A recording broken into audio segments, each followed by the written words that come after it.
In the 18th century, evidence of Neolithic man was discovered in the form of dishes, saws, knives, flints, a scraper, a prehistoric horn Celt with obscure markings, a spokeshave and some arrowheads, amongst other things. Unfortunately, although these things reside safely in the Museum of Cardiff, no one thought it worth excavating at the time, and now residences stand on the sites. An ancient Roman kitchen replete with cooking utensils and food remains was also abandoned without investigation.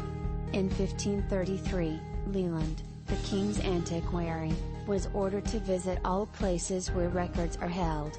It took him 9 years and he wrote of Barri Island. It is about a mile in circumference and has good corn, grass and some wood, and there is no dwelling on the island, but in the midst of it is a fair little chapel of Street Baruch, which is visited by many pilgrims. It took the name Barri from this holy man who was buried there and whose remains are yet on the island. The Welsh name for Barri is Barri.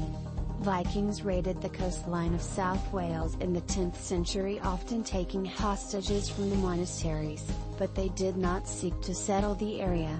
The island was known as the Saints' Retreat or the Island of Saints for a long time.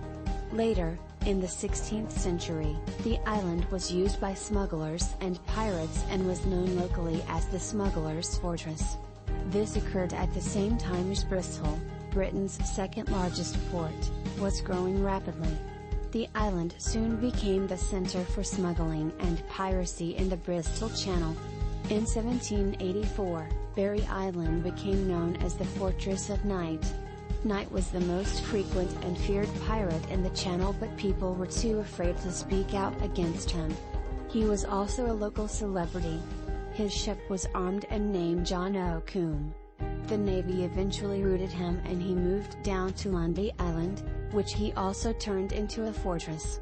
However, he and his successor, Arthur, went back to Barri so often that customs requested the government to send a cutter to Penarth and 60 soldiers to Barri on permanent duty.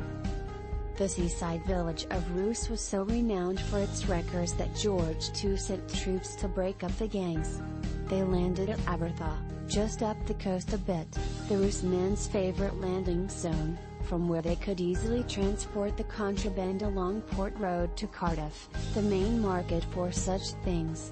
While building the docks at Barri in the late 19th century, several large caves were filled in. They were probably used by the pirates who were moved on again in or about 1850.